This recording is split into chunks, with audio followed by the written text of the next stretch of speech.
The Grand Assembly Hall on Telesar Prime was the oldest building in the known galaxy. Its walls were made of living crystal that hummed with the memories of 10,000 years of diplomacy, treaties, and peace. 42 species had built their hopes inside this hall.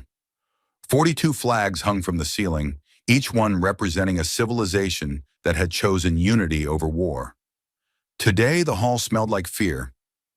High Chancellor Lara Voss stood at the central platform, her feathered crest flat against her skull.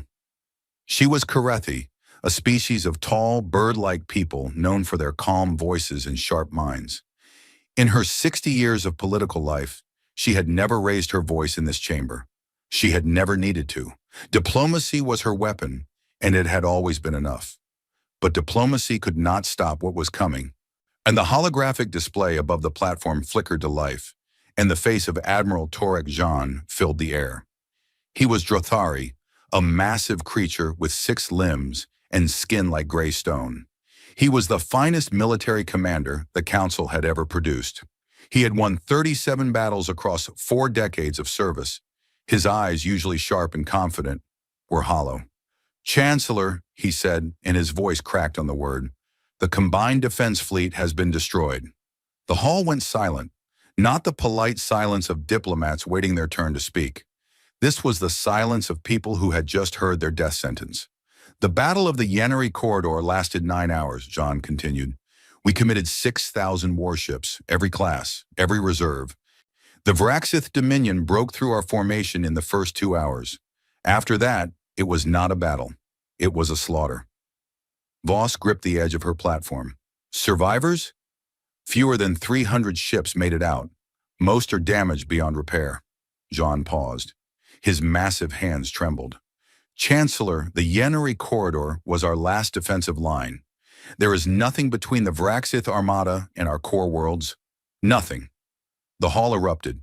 Ambassador Dryfin of the Lyresi Collective was the first to stand. He was a small amphibian creature with wet, gray skin and large black eyes. His voice was high and sharp. "We must negotiate. The Vraxith have shown willingness to accept surrender in exchange for territorial concessions. If we offer them the outer colonies, perhaps they will stop." "They will not stop," Admiral Jean said flatly. "The Vraxith do not want territory. They want biomass. Every world they conquer, they consume. Every species they defeat, they absorb into their hive. There is no negotiation with a species that sees you as food." The Feldari ambassador, a tall being made of crystalline segments, spoke next. "Then we evacuate. The Feldari Consortium has already begun moving our population to deep space stations beyond the galactic rim. We suggest all Council species do the same." "Run where?" Jean growled. "The galaxy is not infinite. The Vraxith will follow. They always follow." Voss raised her hand, and the hall fell quiet again. She was not a military leader. She was not a warrior. But she was the Chancellor, and in this moment, every eye in the chamber turned to her. "How long do we have?" she asked. Jean's holographic image shifted. A star map appeared, showing a massive red swarm moving through Council space like blood spreading through water. "At their current speed, the Vraxith Grand Armada will reach the inner colonies in 40 days. Telesar Prime in 60. They number approximately 40,000 warships, Chancellor. We have nothing that can stop them." 40,000. Voss let the number sink into her bones. The Council's entire military, at its peak, had fielded 12,000 ships. And those were gone now, burning in the void of the Yanari Corridor. The session dissolved into chaos. Species that had been allies for centuries turned on each other. The Drothari blamed the Lyresi for underfunding the military. The Lyresi blamed the Feldari for refusing to share their advanced shield technology. The Sindari sat in silence, watching everything with their pale, translucent eyes, saying nothing. Voss let them argue. She had learned long ago that fear made people loud before it made them quiet. Eventually the shouting would stop, and the real decisions would begin. It was during this chaos that Magistrate Ithiel requested a private audience. Ithiel was Sindari, and like all her kind, she was unsettling to look at. Tall and impossibly thin, with skin so pale you could see the faint blue glow of her veins beneath it. The Sindari were psychics, capable of reading emotional fields and processing information at speeds that made other species look like children. Ithiel served as the council's chief of intelligence, and she was very good at her job. She did not look good today. Chancellor, Ithiel said, her voice barely above a whisper. They were alone in Voss's private chamber, far from the screaming delegates. I need to show you something that does not fit any of our current threat models. She placed a data crystal on the table. A holographic display bloomed from it, showing a section of space that Voss recognized immediately. The quarantine zone, a vast, dark region of the galaxy that the Council had avoided for as long as anyone could remember. Old laws written by civilizations that no longer existed forbade any species from entering it. Our deep space sensor arrays along the quarantine border have been detecting anomalies for the past 72 hours, Ithiel said. Subspace distortions, massive ones. Here, Orne and here. She pointed to 3 locations along the border. Each one pulsed with a soft red light. Vraxith scouts? Voss asked. No. The energy signatures do not match any known Vraxith technology. They do not match any known technology at all. Ithiel paused. Chancellor, something is moving inside the quarantine zone. Something very large. And it is moving toward the border. Voss stared at the display. The quarantine zone had been sealed for over 4,000 years. The species that had established the quarantine, the Valori, had gone extinct long before the current council was formed. Their records were fragmentary, most of them encrypted or deliberately destroyed. All that remained were warnings. Do not enter. Do not make contact. The species within is dangerous beyond measure. No one had ever taken those warnings seriously. The quarantine zone was considered dead space, empty, a relic of ancient paranoia. It is probably sensor interference, Voss said. The Vraxith use subspace jamming technology. It could be causing false readings. I considered that, Ithiel replied, but the distortions are too large and too organized to be interference. They are moving in formation, Chancellor. Whatever is in there, it is not random. It is deliberate. Voss felt something cold crawl up her spine. She was a diplomat. She dealt in words and intentions. But even she could recognize the shape of something she did not understand. And that scared her more than the Vraxith ever had. Keep monitoring, she said, but say nothing to the full council. We have enough panic already. Ithiel nodded and left. Voss stood alone in her chamber for a long time, staring at the holographic map. The red swarm of the Vraxith was closing in from one side, and from the other side, from the dark and silent quarantine zone, something else was stirring. She thought about the old Valori warnings. Dangerous beyond measure. What kind of species would frighten a civilization powerful enough to seal an entire region of the galaxy? She pushed the thought away. There were more immediate problems. The Vraxith were real. The quarantine anomalies were probably nothing. Probably. 3 hours later, a priority signal arrived from the border. A council scout ship, the small patrol vessel, Windsong, had been stationed along the edge of the quarantine zone for routine monitoring. Its crew of 12 had been sending regular reports for months. Boring reports. Nothing ever happened on the quarantine border. The signal was garbled, broken by interference that the communications team could not explain. They managed to extract a partial audio log. The voice belonged to the Windsong's captain, a young Kirethi officer named Seleth Maru. Control, this is Windsong.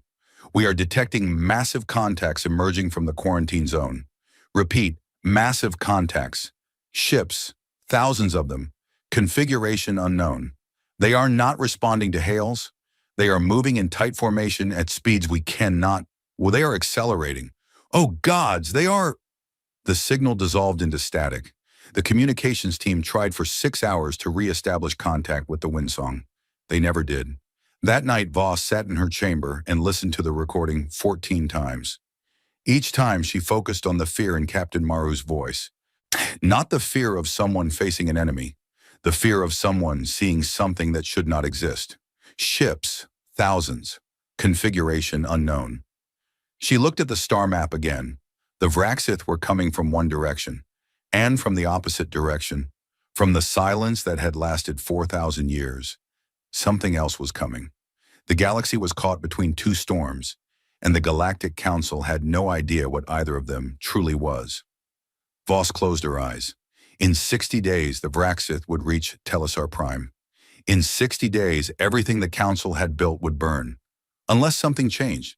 She did not know it yet, but something had already changed. Deep in the void, beyond the sensors and the silence, engines that had been warming for centuries were now burning at full power. A fleet unlike anything the galaxy had ever seen was moving through the dark. They had been watching. They had been waiting. And now at last, they had decided to move. The silence of the quarantine zone was over, and what came out of it would change everything. Hive Commander Sithrak, the Undying, stood on the command platform of his flagship, the Consuming Maw, and looked out at the greatest armada the galaxy had ever seen. 40,000 warships stretched across the void in every direction. Bioorganic dreadnoughts, each one grown from the living flesh of conquered worlds, pulsed with a faint green light as their internal organs pumped fuel through veins of hardened chitin. Swarm carriers released clouds of fighter drones that moved like schools of fish, turning and diving in perfect synchronization. Heavy destroyers, covered in thick plates of regenerating armor, drifted in formation like sleeping predators waiting to wake. Sithrak was old. He had lived for 600 years, his body rebuilt and repaired by the Hive's biological engineers more times than he could remember. He had conquered 11 species. He had eaten their worlds. He had turned their children into soldiers for the swarm. And in all that time, he had never lost a war. The Council species were weak. He had known this from the beginning. They talked when they should have fought. They debated when they should have killed. They built beautiful cities and wrote beautiful laws, and none of it mattered because beauty did not win wars. Strength won wars. Hunger won wars. And the Vraxith were always hungry. The Battle of the Yanari Corridor had been the final proof. 6,000 Council warships, the best they could gather, and his armada had torn through them like claws through soft meat. The path to their capital was open. In 60 days, he would stand on Telesar Prime and feast on the bones of their precious council. But first, there was the matter of the Helix Nebula. The Helix Nebula was a massive cloud of gas and dust that sat between the outer colonies in the inner core of Council space. It was strategically important because any fleet that controlled it could strike in 3 directions at once. Sithrak had sent a vanguard fleet of 8,000 ships to secure it. A simple task. The nebula was undefended. That had been 6 hours ago. The vanguard had not reported back. Sithrak did not feel concern. He felt annoyance. Communication disruptions were common in nebulae, and the dense gas clouds interfered with subspace signals. His vanguard commander, sub-hive leader Krethar, was competent but cautious. He was probably running sensor sweeps before establishing a communication relay. Still, 6 hours was a long time for 8,000 warships to go silent. Send a secondary fleet, Sithrak ordered. 5,000 ships. Have them enter the nebula and re-establish contact with the vanguard. His officers obeyed without question. 5,000 warships broke formation and accelerated toward the glowing purple clouds of the Helix Nebula. While he waited, Sithrak reviewed intelligence reports on the remaining Council defenses. They were pathetic. A few hundred damaged ships hiding behind planetary shields, civilian evacuation fleets clogging the trade routes, politicians arguing about surrender terms. The galaxy was already his. The rest was just cleaning. His thoughts were interrupted by a communication from the Intelligence Division. Hive Commander, we have intercepted unusual transmissions from the Council's sensor network. They are detecting anomalous energy signatures along the border of a region they designate as the Quarantine Zone. Sithrak had heard of the Quarantine Zone, a dead region of space, sealed by a species that no longer existed. Irrelevant, he said. Focus on the primary campaign. Acknowledged, Hive Commander. Sithrak dismissed it from his mind. Ancient mysteries did not interest him. Only conquest interested him. Far away on Telesar Prime, Magistrate Ithiel was not dismissing anything. She had spent the last 48 hours without sleep, her translucent fingers moving across data screens with a speed that would have blurred the eyes of any non-Sindari observer. The anomalies along the quarantine border were getting stronger, more organized, and the pattern they formed was unmistakable. It was a fleet formation, a very large fleet formation. She had pulled every fragment of information about the quarantine zone from the Council's archives. Most of it was useless. Administrative notes about border patrol schedules, astronomical surveys of the region's star systems, bureaucratic reports filed by long-dead officials. But buried deep in the oldest files, encrypted in a language that predated the Council by 3,000 years, she found the Vylori records. The Vylori had been a powerful civilization, advanced, sophisticated. They had helped establish the first version of the Galactic Council before mysteriously declining and eventually going extinct. Their records were considered lost. They were not lost. They were hidden. Ithiel broke the encryption in 11 hours. What she found made her sit very still for a very long time. The Vylori had not created the quarantine out of paranoia. They had created it out of terror. The species inside the quarantine zone was called human. They had originated on a single world in a small star system near the edge of the quarantine region. When the Vylori first encountered them, the humans were primitive. They had barely achieved spaceflight. They fought wars among themselves with crude weapons. They were messy, chaotic, violent, and divided. And the Vylori had studied them for 300 years and concluded that this species was the most dangerous organism they had ever encountered. Not because of their technology, not because of their strength, because of their speed. Humans adapted faster than any species the Vylori had ever cataloged. They learned from every defeat. They copied and improved every technology they encountered. They turned their own internal conflicts into engines of innovation. In 300 years of observation, the Vylori watched humanity go from chemical rockets to faster-than-light theory. No other species in galactic history had advanced that quickly. The Vylori sealed the region and placed warnings on every border. Do not enter. Do not make contact. Do not let them out. And then the Vylori disappeared, and everyone forgot. Ithiel brought her findings to High Chancellor Voss in a private meeting. Voss listened with her feathered crest slowly rising, a sign of deep distress in Karithi body language. "You are telling me," Voss said slowly, "that the most advanced civilization in pre-council history sealed an entire region of space to contain a single species, and we have been ignoring that region for 4,000 years. "Yes, Chancellor. And now something is coming out of that region." "Yes, Chancellor." Voss closed her eyes. If they were quarantined 4,000 years ago as a primitive species, what have they been doing all this time? Ithiel had no answer for that. No one did. At that exact moment, the Varaxith secondary fleet reached the Helix Nebula. 5,000 warships entered the nebula in standard search formation, moored their bioorganic sensors reaching out through the gas clouds like fingers in the dark.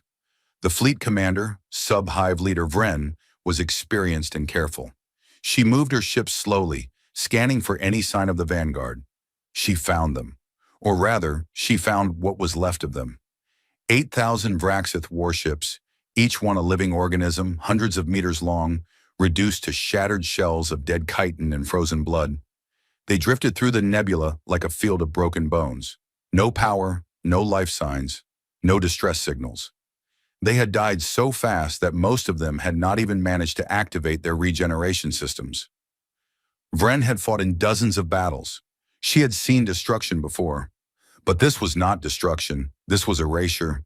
Something had killed 8,000 warships with such speed and violence that the ships had not even had time to fight back. And then she saw the wounds.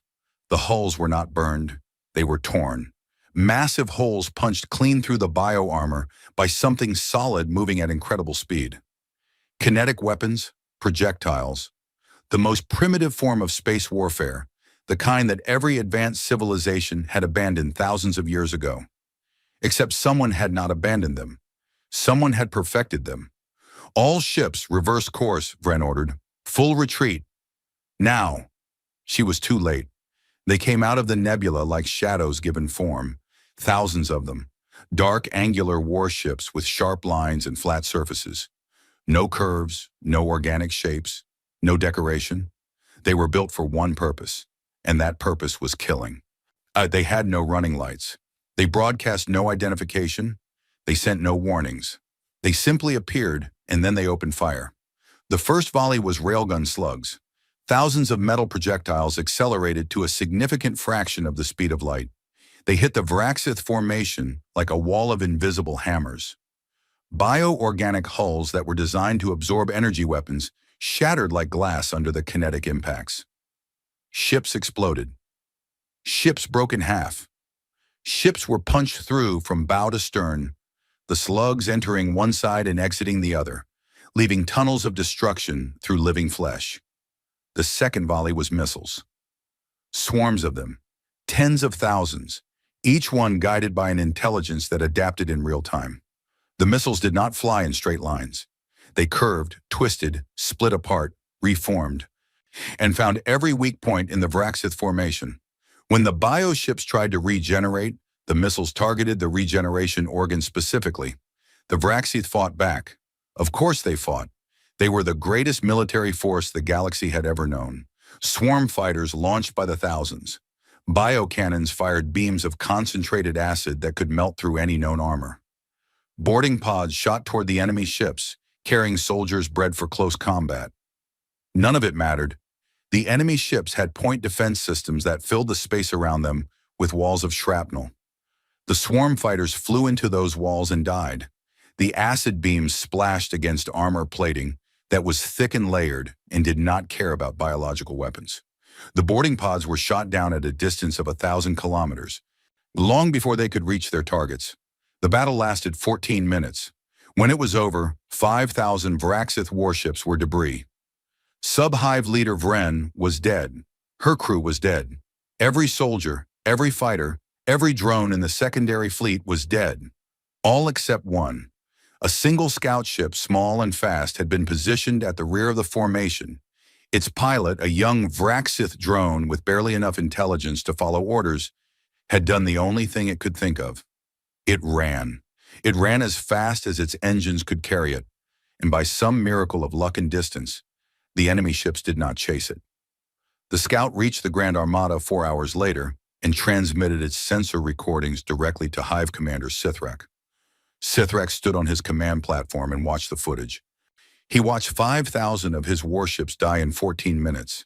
He watched weapons he did not understand tear through armor that was supposed to be indestructible. He watched an enemy fleet move with a coordination and precision that made his own swarm tactics look like children playing games. And he watched the enemy ships reassemble after the battle, forming into a perfect grid formation, their dark hulls reflecting the purple light of the nebula. Silent, patient, waiting. For 600 years, Sithrak the Undying had known nothing but victory. He had consumed worlds. He had broken civilizations. He had never encountered a force that could match the fury of the Vraxith swarm. Now, standing in the dim green light of his flagship, watching the recording play for the third time, he felt something he had never felt before. It was a cold sensation that started in his primary heart and spread through all 4 of his subsidiary hearts until his entire body was trembling. Fear. He did not know who they were. He did not know where they came from.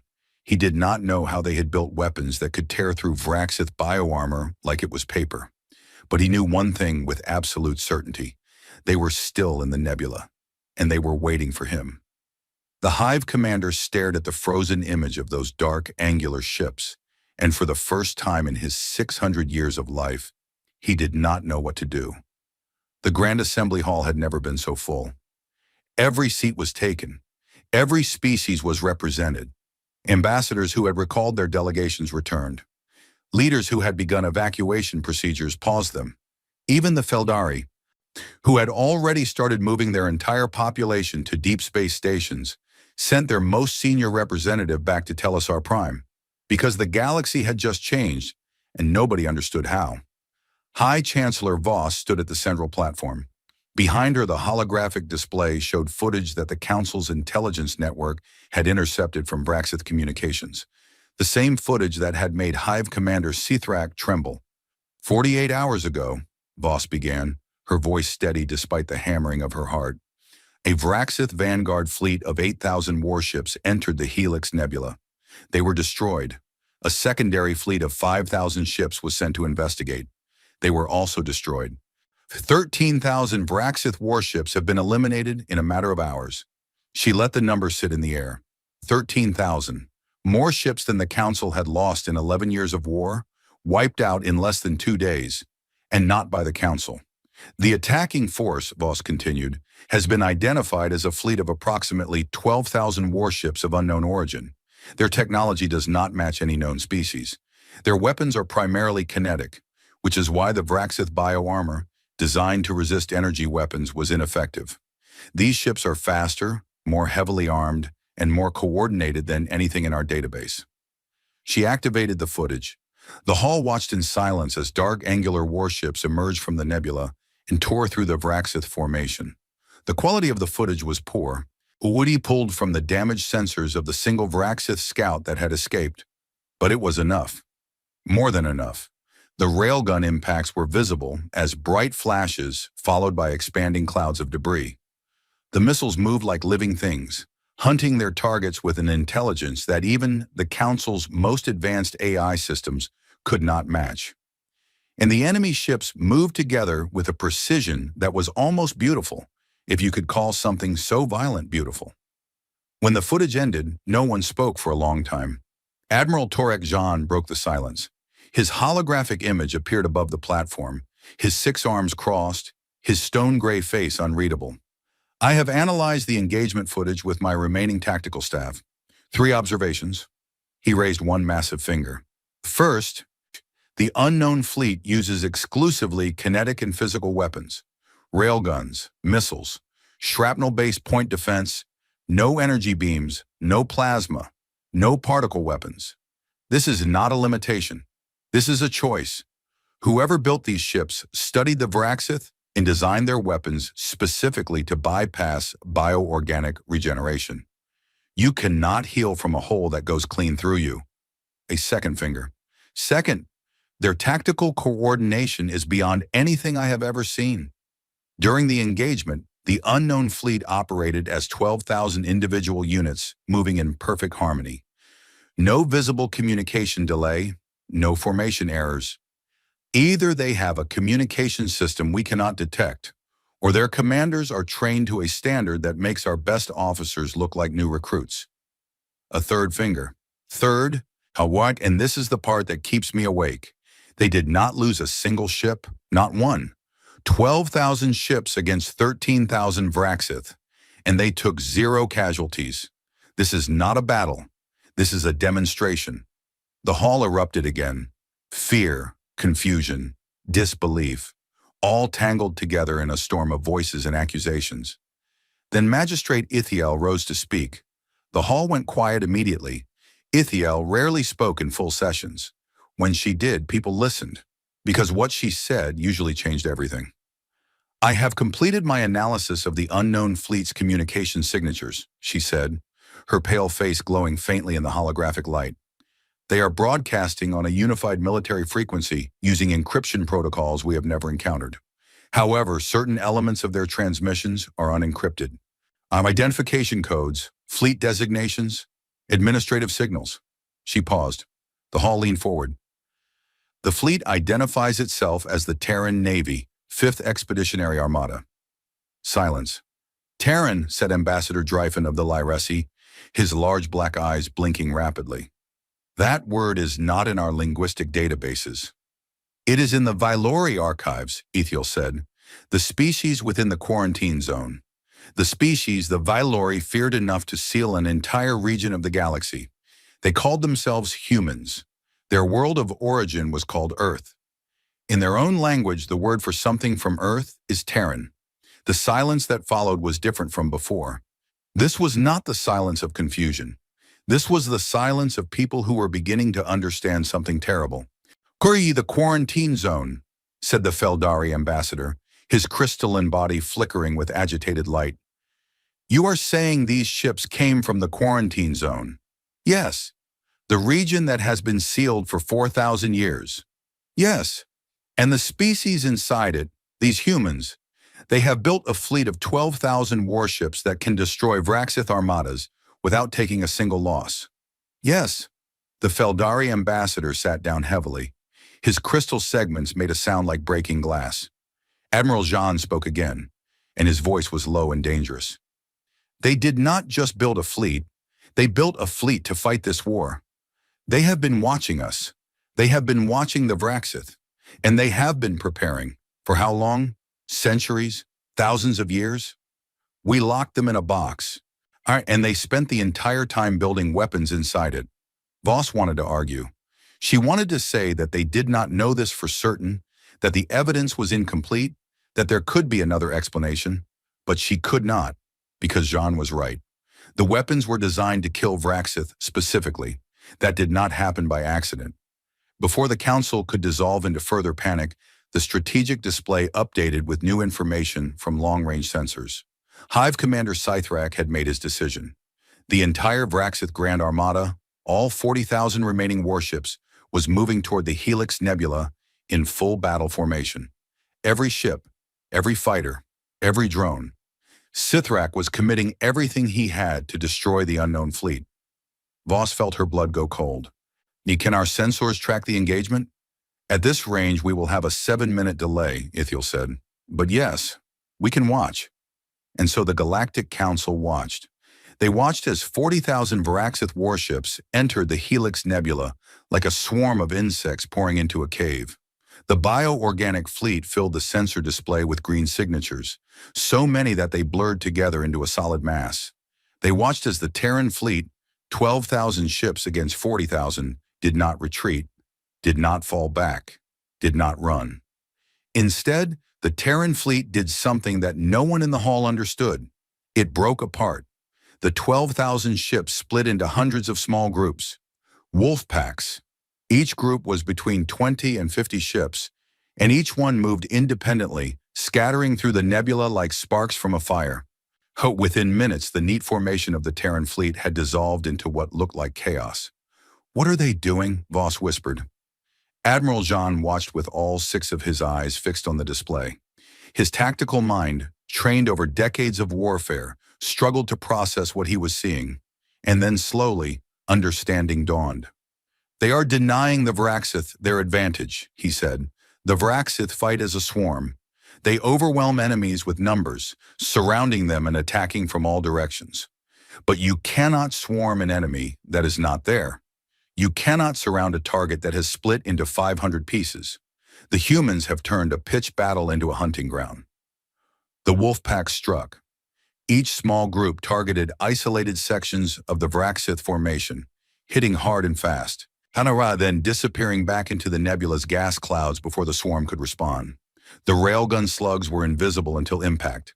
The missiles came from every direction.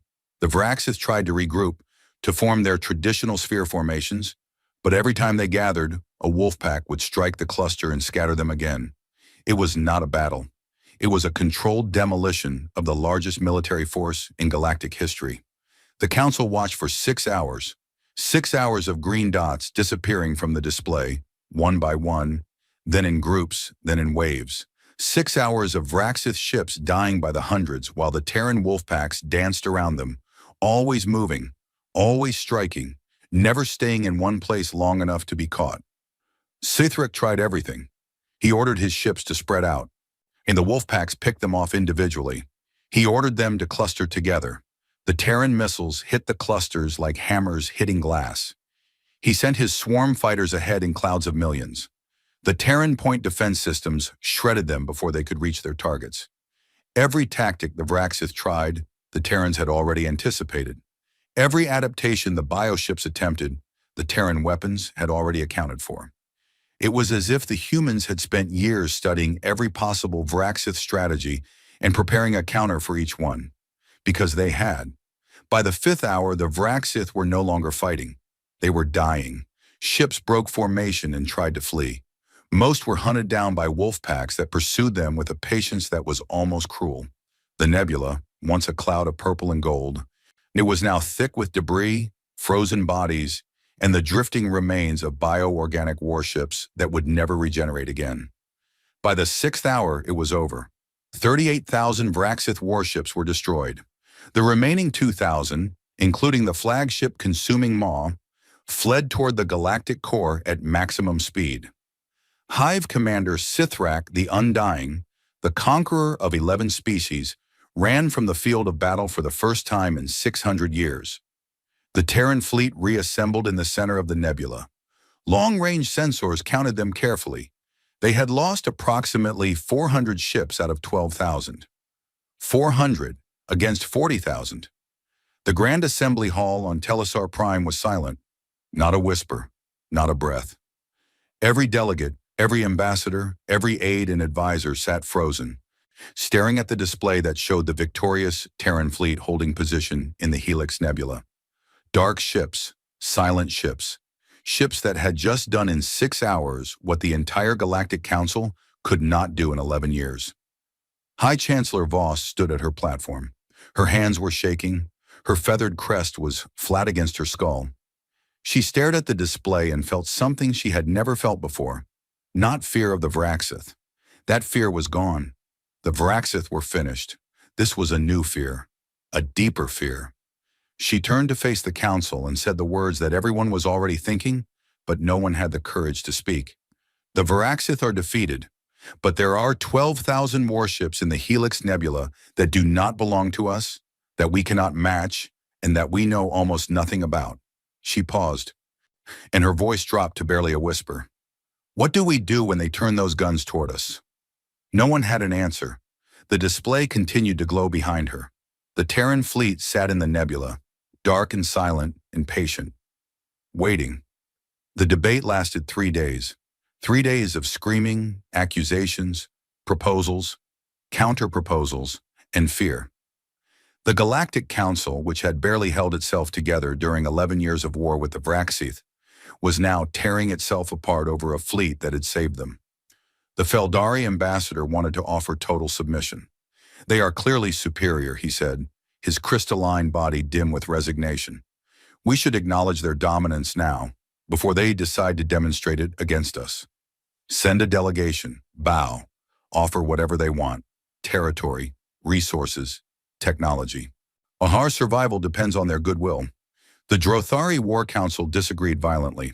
We should strike first, said General Harovec, a scarred veteran who had replaced Admiral John as the senior military voice after John had taken a leave of absence to mourn his fallen fleet.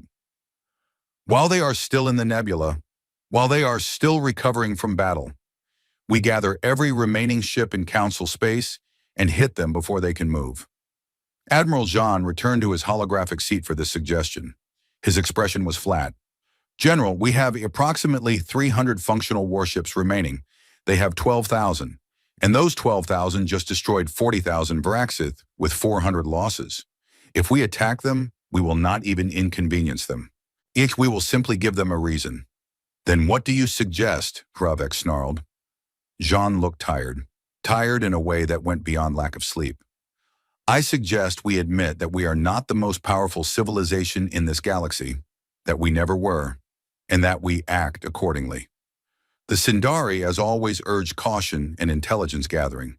Magistrate Ithiel wanted to send unmanned probes to collect data on the Terran fleet before making any decisions.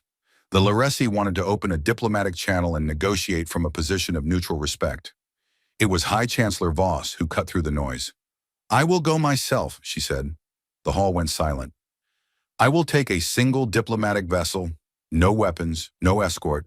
I will fly to the Helix Nebula and make direct contact with the Terran fleet. She looked around the chamber. I'm meeting every pair of eyes, every optical sensor, every psychic impression. If they wanted to destroy us, they would have done it already. They fought the Varaxith, not us. That tells me something. I intend to find out what. It tells you nothing, Harovec said. It tells you they wanted to eat the Varaxith first. Perhaps, Voss replied. In which case I will die, and you can proceed with your suicidal attack plan with a clear conscience. No one argued after that. The diplomatic vessel Silverwing departed Telesar Prime 6 hours later. It was a small ship, elegant and unarmed, designed for exactly this kind of mission. Voss brought a crew of 10, and including Magistrate Ithiel and a young Karethi translator named Perel, who spoke 14 languages and was currently learning a 15th from the fragments of Terran transmissions Ithiel had intercepted.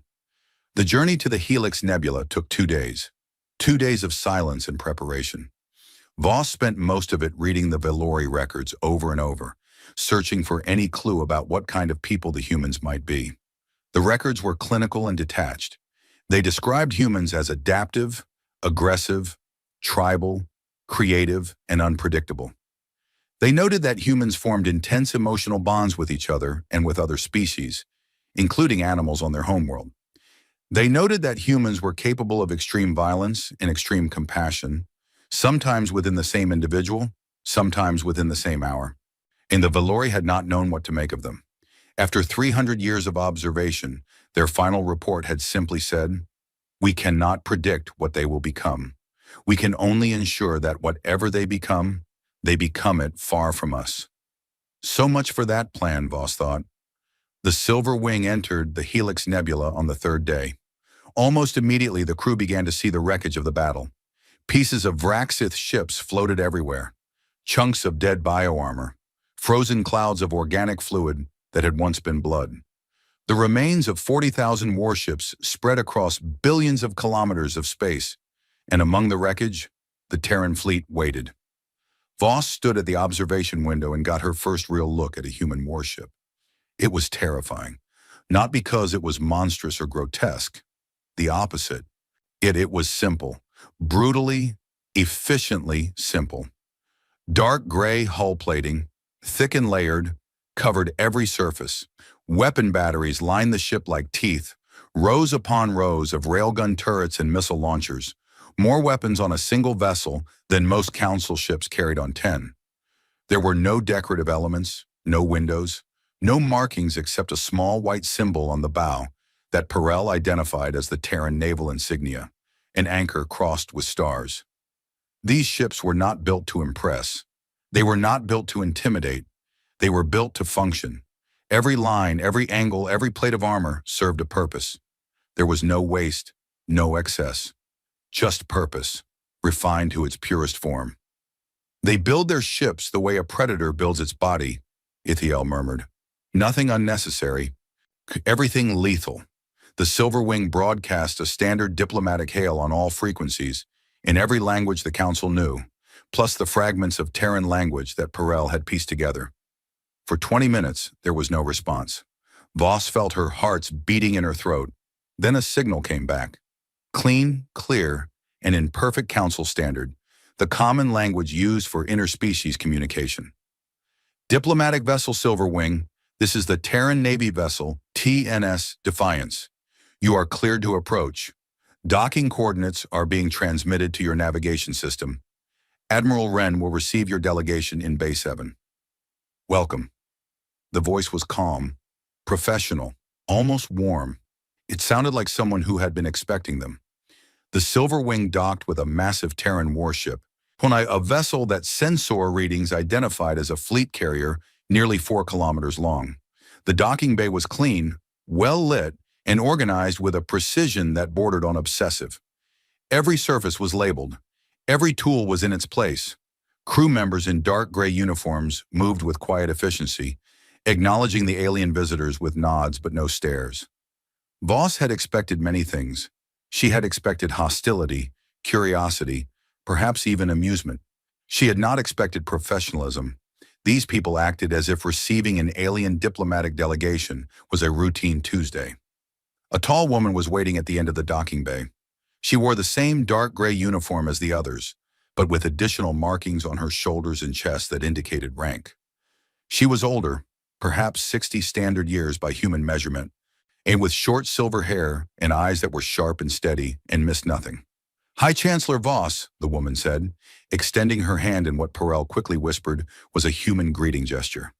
"I am Admiral Callista Wren, commanding officer of the 5th Expeditionary Armada. Thank you for coming."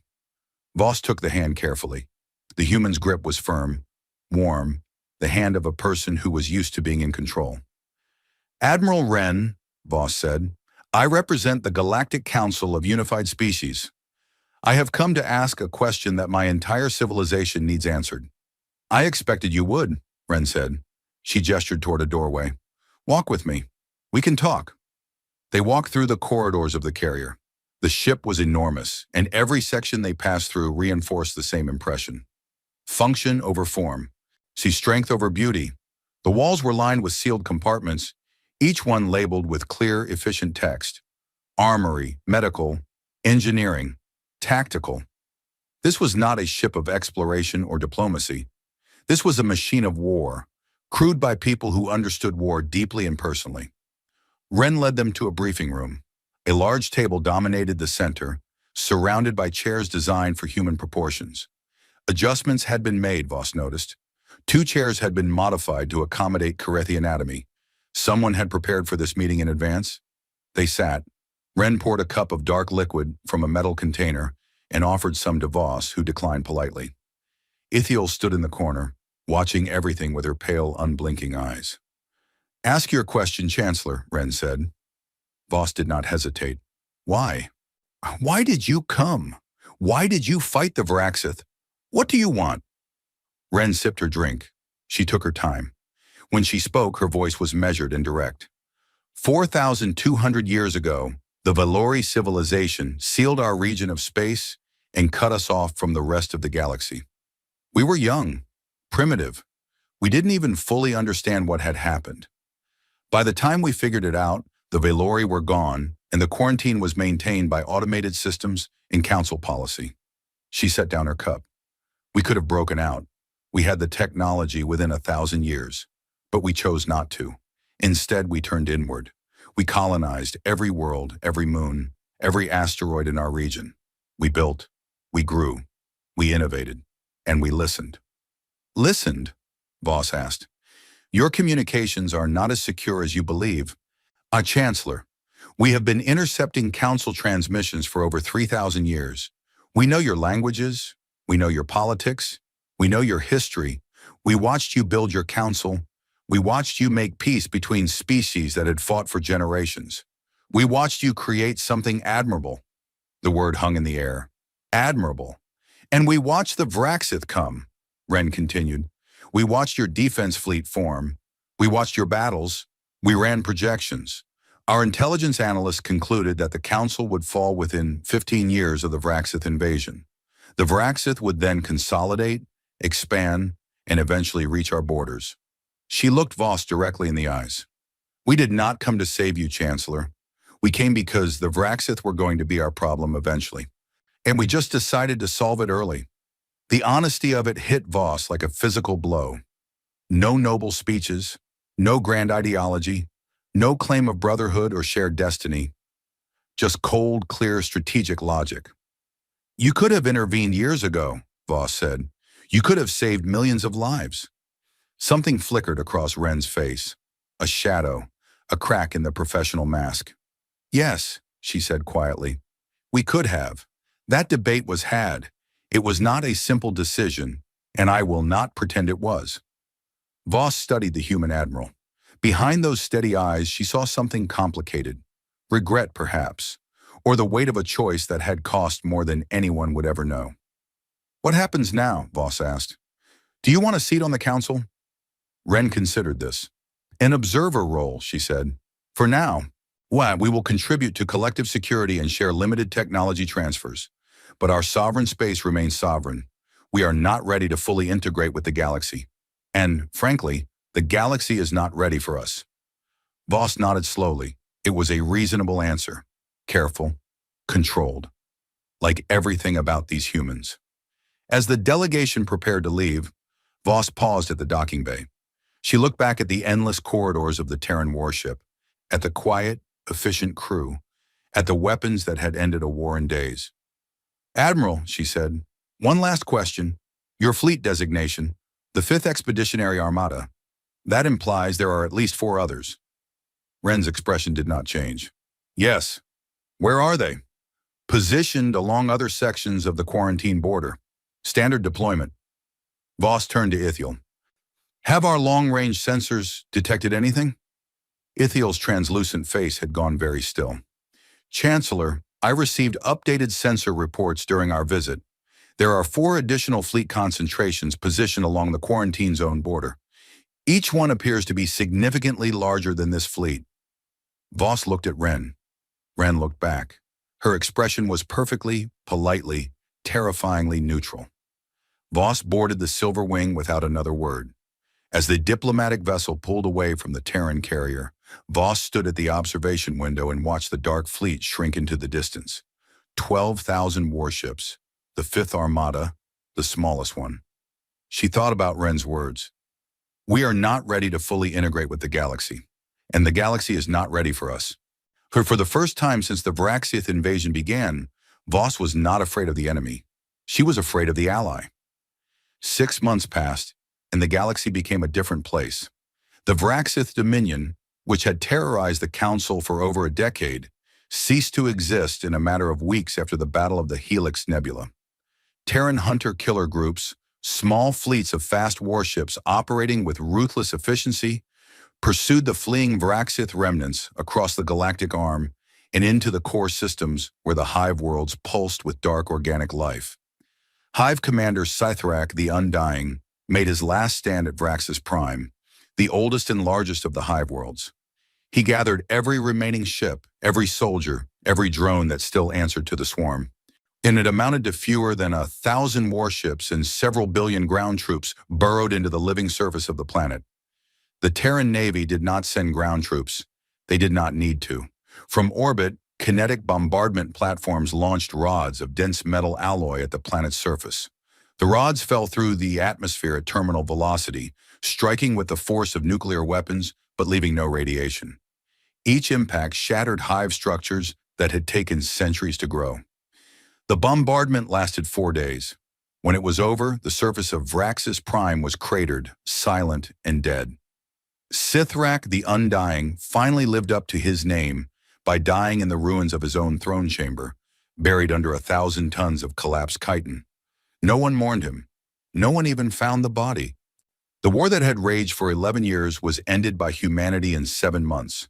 The galaxy did not know whether to celebrate or panic. Most species did both, often at the same time. On Telesar Prime, the Galactic Council struggled to find its footing in this new reality. The old power structures, built on the assumption that the Council was the supreme authority in known space, no longer applied. There was something bigger now, something that had been bigger for a very long time. High Chancellor Voss worked tirelessly. She held meetings, brokered agreements, and managed the fears of 42 species who were simultaneously grateful and terrified. The Feldari wanted Terran technology. The Drothari wanted Terran weapons. The Laresi wanted Terran protection guarantees. The Sindri wanted Terran intelligence data.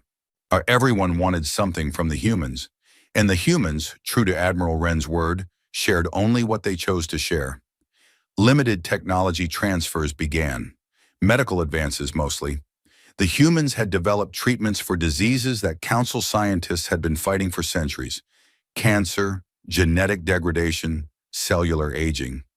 They shared these freely and without condition, which confused the Council species who were accustomed to technology exchanges being complex political negotiations. Why give this away for free? Voss asked the Terran Observer delegate, a quiet man named James Park, who had taken the observer seat at the Council with the calm demeanor of someone attending a routine staff meeting. Park had smiled. Because letting people die of diseases we cured 2,000 years ago would make us something we don't want to be. It was the kind of answer that made Voss's head spin. These humans were impossible to categorize. They built weapons that could crack planets, and then they gave away medicine for free. They maintained a military that dwarfed the combined forces of 42 civilizations, and then they sent a polite, soft-spoken diplomat to sit in a corner of the assembly hall and take notes. Magistrate Ithiel, meanwhile, was conducting the most comprehensive intelligence assessment in Council history. She had been given limited access to publicly available Terran data, and she combined this with 3,000 years of intercepted communications, sensor data, and an analysis to build a picture of what humanity had become behind the quarantine barrier. The report she presented to the Council's inner circle was classified at the highest level. Only 7 beings in the galaxy were authorized to read it. What it contained was staggering. Humanity's quarantine zone, now officially redesignated as Terran Sovereign Space, contained over 800 colonized worlds. 800. The entire Galactic Council, with its 42 member species and 10,000 years of expansion, had colonized roughly 3,000 worlds. Humanity, working alone within a sealed region of space, had colonized 804 millennia. Their population was estimated at 3 trillion individuals. Their industrial output exceeded the entire council's production capacity by a factor of 12. They had built orbital habitats, asteroid mining operations, gas giant harvesting platforms, and artificial worlds that rivaled natural planets in size and complexity. And their military was beyond anything the Council had imagined in its worst projections. The Terran Navy operated 9 full expeditionary armadas. The fifth, which had fought at the Helix Nebula, was the smallest with 12,000 ships. The first and second armadas, stationed near the center of Terran sovereign space, each contained over 30,000 warships. Total estimated naval strength across all 9 armadas exceeded 150,000 combat vessels. 150,000. The number was so large that when Ithiel presented it, Admiral Jean had laughed, not a happy laugh. The kind of laugh that comes when reality becomes so absurd that the only response is to lose your mind a little. We spent thousands of years believing we locked a primitive species behind a fence, Jean said. We locked ourselves out of their territory while they became gods. But the military numbers, as terrifying as they were not the most alarming part of the report. The technology section was. Humanity had developed faster-than-light drives that operated on principles the Council had never conceived. Their slipstream drives, as they called them, were approximately 3 times faster than the best Council hyperdrives. This meant that a Terran fleet could cross the galaxy in a third of the time it took a Council fleet. If they ever decided to move aggressively, no one could outrun them. They had mastered artificial gravity manipulation at a level that Council physicists had considered theoretically impossible. Their ships could generate and direct gravitational fields for propulsion, shielding, and theoretically as weapons. A ship that could create a localized gravity well could crush an enemy vessel without firing a single shot. Their computing technology was built around artificial intelligences of a sophistication that the Council had banned millennia ago out of fear. Terran military AI systems managed logistics, targeting, communication, and tactical coordination across entire armadas. The Wolfpack tactics that had destroyed the Vraxith Grand Armada had been coordinated in real time by AI systems that could process and react to battlefield changes in milliseconds. And then there was the final item in the report. The one that Ithiel had saved for last. The one that made even the unshakable Sindari magistrate's voice tremble slightly. Humanity had developed planet-cracking weapons, devices capable of destabilizing a world's core and breaking it apart. They had tested them. The evidence was visible in Terran sovereign space, where the remnants of a shattered moon orbited one of their colony worlds, clearly the result of a controlled demolition. They had built these weapons. They had tested these weapons, and they had chosen not to use them against the Vraxith.